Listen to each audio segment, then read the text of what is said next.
They made this grand bargain with Justin Trudeau. The deal was this. The NDP would punish Albertans with a carbon tax, and they'd impose a emissions cap on our oil sands. In exchange, what did we get? The federal Liberals killing 2 pipelines and bungling a third while surrendering to Obama on Keystone.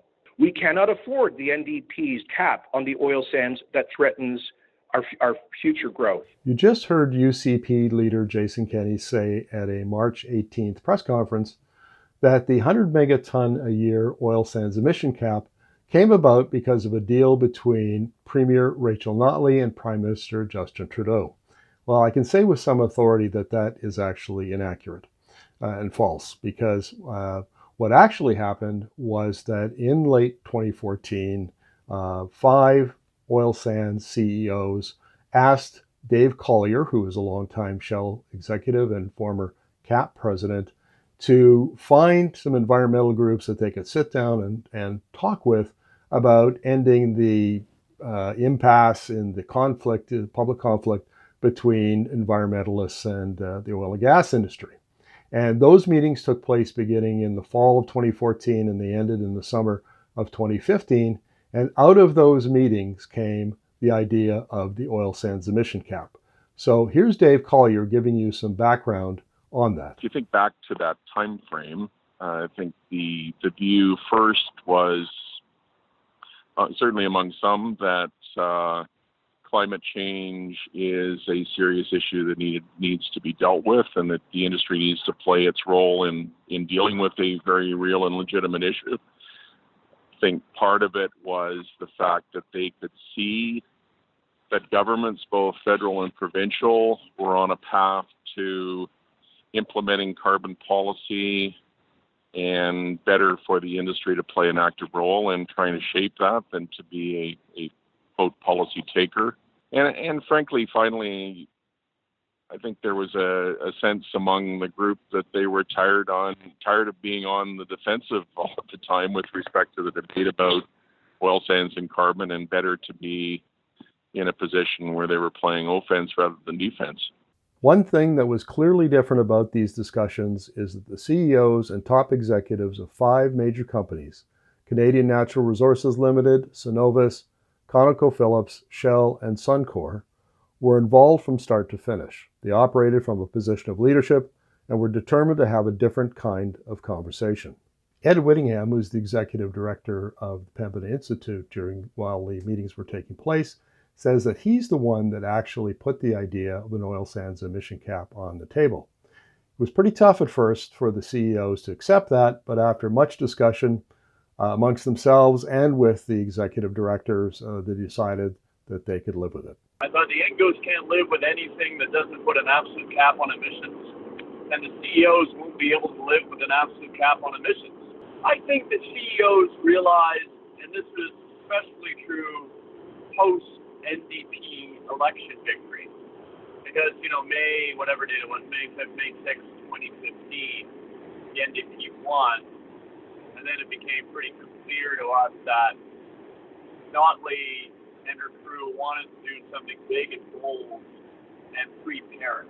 And the CEOs, in order to get Alberta out of the global, climate change penalty box, they themselves realized that, we needed to do something big and bold. And from sitting around a table with we environmentalists, they realized that absolute emissions matter. You can't get out of the penalty box just by focusing on emissions intensity.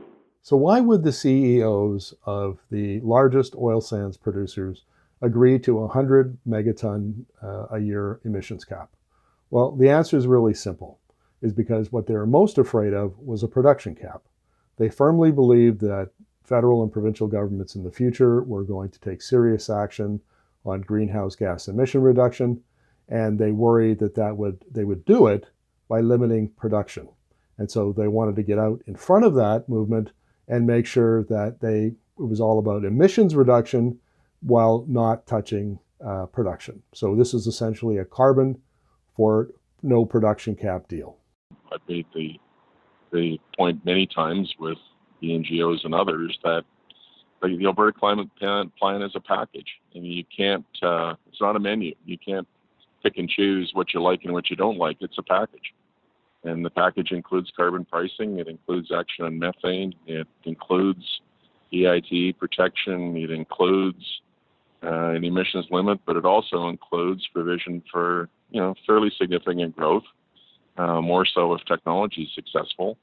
Oil sands production, and the limit is on emissions, it's not on production. That really was a breakthrough.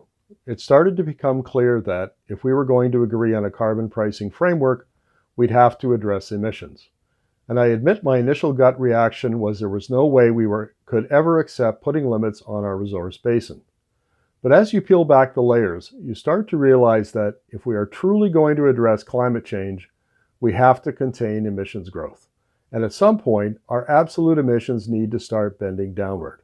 And that a limit on emissions is an expression of our faith in technology and innovation. When the Notley NDP were elected on May 5th, 2015, the CEOs and the ENGOs were more than a little shocked. They had been expecting a apprentice government, and they hadn't spent a lot of time building bridges to the NDP and to Rachel Notley.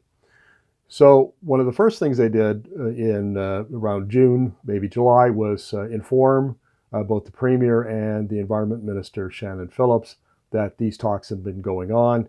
And then in September, a couple of representatives from the CEOs and ENGOs went up to meet with Phillips in her legislature office. Did I understand you correctly that the third piece that had already been discussed by the environmental groups and by the oil sands CEOs and agreed upon in principle was the idea of an emissions limit for the oil sands?